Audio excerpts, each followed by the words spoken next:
अच्छा ऑन है। First question, map triangle A on to triangle B. First of all question देखें तो सिर्फ 2 मार्क्स का है। इसमें हमारे पास 2 ऑप्शन आ सकती हैं, ट्रांसलेशन की और ट्रांसलेशन की ऑप्शन आएगी, और हमारे पास इसमें ट्रांसलेशन तो अब ए से बी पे जाना है। अब हमें सिर्फ इसके ये फॉर एग्जांपल हमने रैंडम नेम्स दे देते हैं, point A, point B, point C.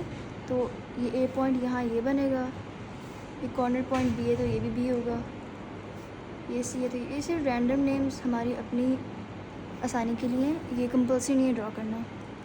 Triangle A on to triangle B. अब इसमें हम ट्रांसलेशन होगी हमारी, तो हम लिखेंगे यहाँ पे ट्रांसलेशन। हमारा फर्स्ट मार्क हमें यहाँ से मिल जाएगा। अब हम काउंट करते हैं कि यहाँ से यहाँ जाने में कितने ब्लॉक्स हमने यूज़ किए। पहले एक्स को देख लेते हैं। इस तरह होता है एक्स और वाई, जो आपने एक्स मूव किया और जब आपने वाई मूव किया। अब यहाँ एक्स देखें, ए तक जाने के लिए लेफ़्ट तक मूव हो रहा है, तुम्हें पता लग गया हमारा एक्स नेगेटिव में जाएगा और कितना जाएगा 1 2 3 4 5 6 7 8 ब्लॉक्स, मतलब -8। और वाई हम ऊपर जा रहे हैं, मतलब पॉजिटिव वाई होगा, और कितना जा रहे हैं 1 2, मतलब हमारी ट्रांसलेशन -8 और 2 के हिसाब से होगी। अब पॉइंट बी को भी देख लें तो भी ऐसे ही है। अब एक्स में हम कितना मूव कर रहे हैं 1 2 3 4 5 6 7 8 -8, और वाई के लिए 1 2 +2, तो हमारी ट्रांसलेशन ये होगी। अब नेक्स्ट क्वेश्चन है A on to triangle C. First of all देखें 3 मार्क्स का क्वेश्चन है। इसमें हमारे पास सिर्फ 2 ऑप्शन होती हैं 3 मार्क्स के अंदर, या वो रोटेशन का पूछ सकते हैं या वो एनलार्जमेंट का पूछ सकते हैं। अब रोटेशन नहीं है इसमें, एनलार्जमेंट कैसे भी देखें, साइज़ चेंज हुआ है, साइज़ सिर्फ एनलार्जमेंट में चेंज हो सकता है। अब उन्होंने कहा ए टू सी, हम यहाँ पहले लिख देंगे एनलार्जमेंट। फर्स्ट मार्क हमें यहीं से मिल गया। और एनलार्जमेंट का स्केल फैक्टर क्या है, अब देखें। अब इमेज पहले तो हम पॉइंट प्लॉट कर लें अपना सेंटर ऑफ एनलार्जमेंट, क्योंकि उससे पता लगेगा कि प्लस पे जा रही है या माइनस पे। अब पॉइंट ऑफ एनलार्जमेंट के लिए अब हमने इसे नेम किया था ए बी सी, इस तरह इसे भी नेम कर देंगे। टॉप पॉइंट ये वाला है तो ये ए हो गया, ये कॉर्नर पॉइंट, यहाँ कॉर्नर पॉइंट बी था तो इसे हम बी कहेंगे। ये पॉइंट ये सी है तो ये भी सी हो जाएगा हमारा। अब इन सब पॉइंट्स को हम कनेक्ट करेंगे और कनेक्ट करके बैक तक ले जाएंगे।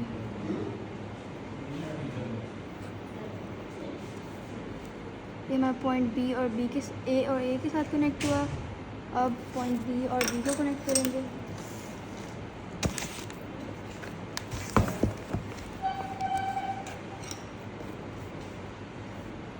पॉइंट बी और ये पॉइंट बी कनेक्ट हुआ हमारा, और उसके बाद पॉइंट सी और पॉइंट सी को। अब जहाँ ये तीनों लाइन जाके इंटरसेक्ट कर रही हैं वो ये पॉइंट बनता है कहीं। ये हमेशा सवाल होल नंबर्स के अंदर आते हैं, कभी इसमें हाफ या हाफ ब्लॉक्स का कोई कॉन्सेप्ट नहीं है, ना ही इस तरह के क्वेश्चंस आते हैं। तो ये हमारे पास अप्रॉक्सीमेट अगर हम सही से करें, और ये देखें ये लाइन थोड़ी ऊपर जा रही है, अगर ये डायरेक्ट ऐसे जाए तो देखें यहाँ करके हमारी होगी जहाँ इंटरसेक्ट करें सारी। ये हमारा कोऑर्डिनेट बनता है -4 और 0। हाँ जी, तो अब देखें, अब स्केल फैक्टर देख लेते हैं, मतलब ए से सी में गया है, मतलब छोटा हुआ है। अब कितना छोटा हुआ है देखें, इसमें ए और बी ये लाइन देख लेते हैं, इसमें कितने ब्लॉक्स है 1 2 3 4, जबकि यहाँ सिर्फ कितने हैं, एक पूरा, ये आधा और ये आधा, मतलब 2। ये 2 ब्लॉक्स का डिस्टेंस है, ये 4 ब्लॉक्स का डिस्टेंस है। इसका मतलब ये 4 से 2 में गया है, हाफ हुआ। तो हम यहाँ स्केल फैक्टर अपना लिखेंगे 1/2। अब प्लस है या माइनस है, अब चेक करें। ये हमारा है पॉइंट ऑफ एनलार्जमेंट। इसी साइड पे हमारे पास ऑब्जेक्ट भी है और हमारी इमेज भी है। इसका मतलब ये है कि ये पॉजिटिव होगा। नेगेटिव तब होता अगर ये जो हमारी सी इमेज है ये इधर आके बनती है। तो अभी हम इसे पॉजिटिव लिखेंगे। ये हमारे 3 मार्क्स यहाँ मुकम्मल हो गए। अब ऊपर वाली वर्किंग को मैं रेज़ कर रही हूँ ताकि नेक्स्ट क्वेश्चन में ये बीच में ना आए।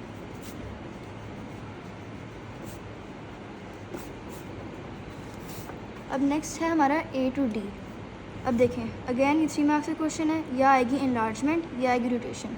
देखें साइज़ में कोई चेंज नहीं है, मतलब इनलार्जमेंट का फैक्टर निकल गया, इनलार्जमेंट नहीं होगी ये, तो रोटेशन होगी, रोटेशन लिखा हमने, इससे हमें 1 मार्क मिल गया। अब रोटेशन देखें 90 डिग्री हो रही है। फॉर एग्ज़ाम्पल अगर हम इन्हें नेमिंग दें, रैंडम नेम्स दे दें साइड्स को, अब ये यहाँ देखें कहाँ पे ए, यहाँ इस डायग्राम में कहाँ बन रहा है, ये है ए, क्योंकि देखें सिर्फ पोजीशन चेंज हुई है। फॉर एग्ज़ाम्पल अगर पेंसिल ऐसे थी तो इसे इस तरह रख दिया, पेंसिल का साइज़ या उसके पॉइंट्स नहीं चेंज हुए, तो ए ये है तो ए यहाँ ये बना, कॉर्नर पॉइंट हमारा यहाँ पे बी है तो यहाँ कॉर्नर पॉइंट ये है तो इसे भी हम बी कह देंगे, ये सी है तो एंड में हमारा रिमेनिंग पॉइंट भी सी हो जाएगा। ये नेमिंग सिर्फ हमारी अपनी आसानी के लिए है। उसके बाद कहा है triangle A on to triangle D. अब देखें, अब ए बी की लाइन ऐसे थी, जब रोटेट हो गई कैसे हो गई, इस तरह, ठीक है। तो देखें ए बी और बी ए इस तरह हो गई। तो फर्स्ट ऑफ ऑल देखिए कि अब क्लॉकवाइज में ऐसे हो और हमने इस डायरेक्शन में मूव करना है तो हमारे हॉरिजॉन्टल हो जाएगा, वर्टिकल हॉरिजॉन्टल होगा। अब देखिए हम इस तरफ मूव हुआ है तो मतलब ये हमारी क्लॉकवाइज होगी, तो यहाँ हम लिख देंगे क्लॉकवाइज 90 डिग्री की बेस पे।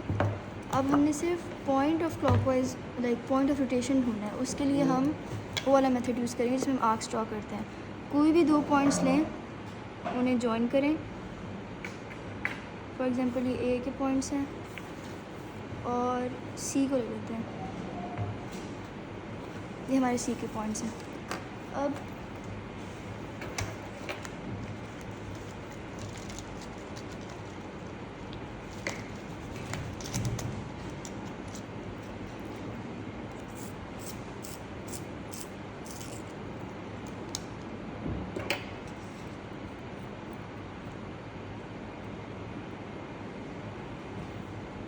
इसमें आर्क वाला मेथड यूज़ होगा।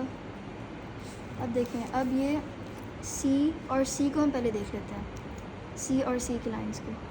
अब बेहतर है आप आधे से थोड़ा ज़्यादा कंपास खोलें और आर्क्स 2 रैंडमली यहाँ ड्रॉ करें और एक यहाँ ड्रॉ हो गई। अब सेम आपने इसी साइड से आर्क ड्रॉ करनी है, लेकिन डिस्टेंस जो आपने यूज़ किया वो सेम होना चाहिए।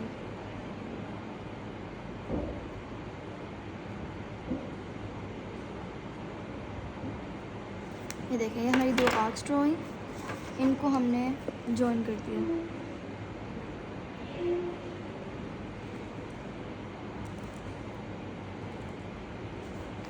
ये हमारी आर्क्स ड्रॉ हो गई।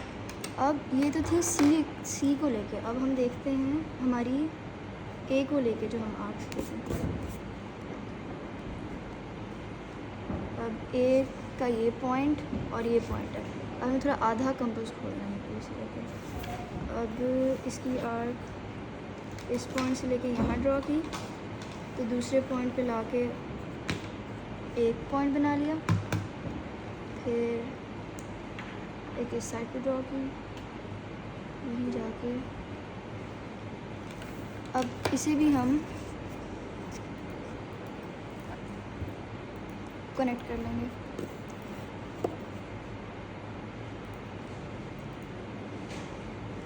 बेहतर है कि आप इन लाइंस को एंड तक ले जाएं, क्योंकि आपको नहीं पता इंटरसेक्शन पॉइंट यहाँ होना है यहाँ होना है। अब देखिए ये इंटरसेक्ट नहीं करी तो मतलब मैं इसे एलोंगेट कर दूँगी।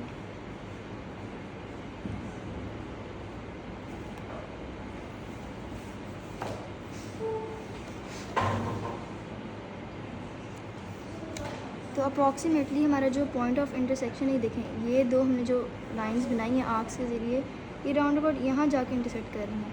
थोड़ा साइड पे, लेकिन इस तरह के सवाल नहीं आते, मुझे होल नंबर्स में आते हैं। तो हमारा ये पॉइंट ऑफ रोटेशन बना 1 और -1, तो हमारे 3 मार्क्स हमें यहाँ से मिल गए। अब नेक्स्ट क्वेश्चन है ऑन द ग्रिड, पहले पुराना रेस कर लेते हैं। अगर एग्ज़ाम में पुरानी वर्किंग शो हुई है तो इसे मार्क्स नहीं कटते।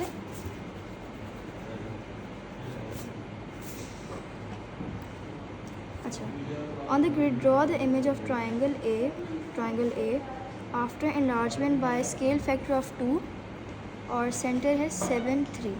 पहले हम सेंटर निकाल लेते हैं। 7 3। ये हमारा है पॉइंट ऑफ एनलार्जमेंट। और उसने कहा है स्केल फैक्टर ऑफ 2, मतलब इमेज ए से डबल हो जाएगी, बड़ी हो जाएगी, वो हमें पता। अभी हम साइड्स को रैंडम नेमिंग दे देते हैं, इसे ए कह देते हैं, ये बी हो गया, ये सी हो गया। अब इन पॉइंट्स को इस सेंटर ऑफ पॉइंट से आप कनेक्ट करके जहाँ तक आपके पास स्पेस है ग्राफ तक, वहाँ तक लेके जाएंगे।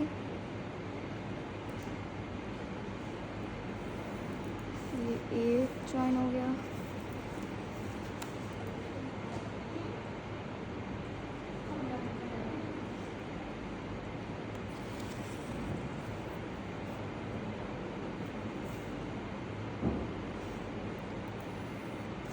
ये लाइंस के लिए हम हिंट करते हैं कि जो हमारे पॉइंट्स होंगे ना वो इन पॉइंट्स पे बनेंगे। तो ए यहाँ है तो ए इसी लाइन के ऊपर कहीं बनेगा,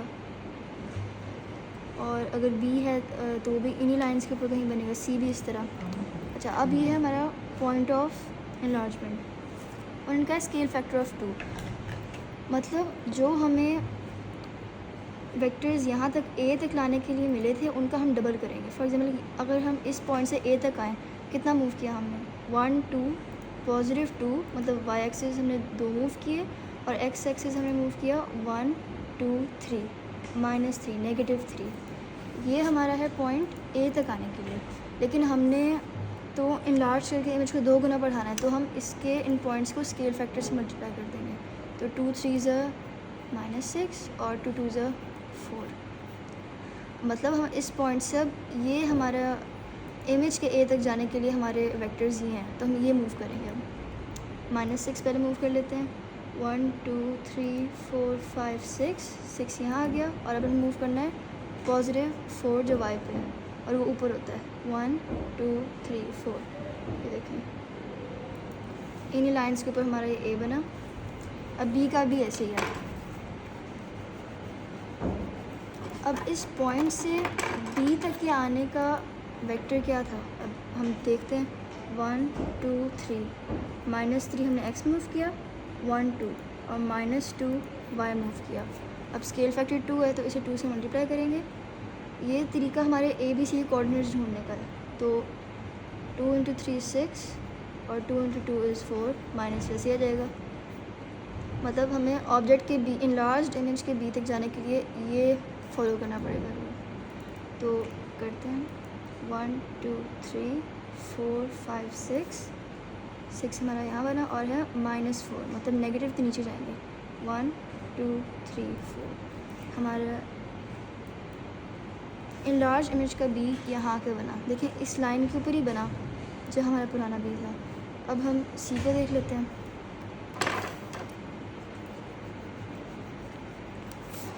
सी तक जाने के लिए वेक्टर्स हमारे क्या थे, यहाँ हमने -1 एक्स एक्सिस मूव किया, मतलब -1 ऊपर आ गया, और 1 2 और -2 नीचे मूव किया। ये तो इमेज के सी, ऑब्जेक्ट के सी तक थे। अब इमेज के लिए सी के लिए इसे 2 से मल्टीप्लाई करेंगे क्योंकि स्केल फैक्टर 2 है, तो -2 और 2 2 4, तो -4। तो हमारे इनलार्ज इमेज के सी तक जाने के लिए हमारे ये वेक्टर्स होंगे। तो मूव करते हैं। 1 2 हमारे ये एक्स मूव हुआ, नेगेटिव है तो लेफ़्ट की तरफ जाएंगे। अब वाई नेगेटिव है और 4 है, नेगेटिव मतलब नीचे वाई के लिए, तो 1 2 3 4। ये हमें हमारी इमेज इनलार्ज्ड इमेज के कोऑर्डिनेट्स मिल गए ए बी सी के लिए। अब हम इन्हें कनेक्ट करेंगे।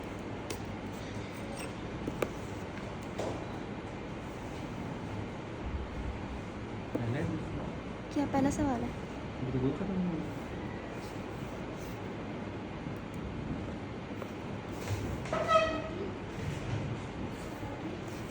अभी देखें, अब ये ए बी सी है। अब हम देखेंगे कि अब हमें अब प्रूफ करना है कि हमारी कैसे पता लगा कि क्लास का स्केल फैक्टर 2 है, लाइक 2 गुना बढ़नी थी। अब देखें ए और बी है, ये भी ए और बी है। ये कितना था, 1 2 3 4 बॉक्सेस थे, जबकि ये कितने हैं 1 2 3 4 5 6 7 8। मतलब हमारी इमेज सही लार्ज हुई क्योंकि ये 8 है और ये 4 है, 4 2 8 होता है। तो अब ये वाले पॉइंट्स भी देख लेंगे, यहाँ 1 2 थे बी और सी के दरमियान, यहाँ कितने हैं 1 2 3 4। मतलब ये वाले भी मार्क्स पूरे मिल गए।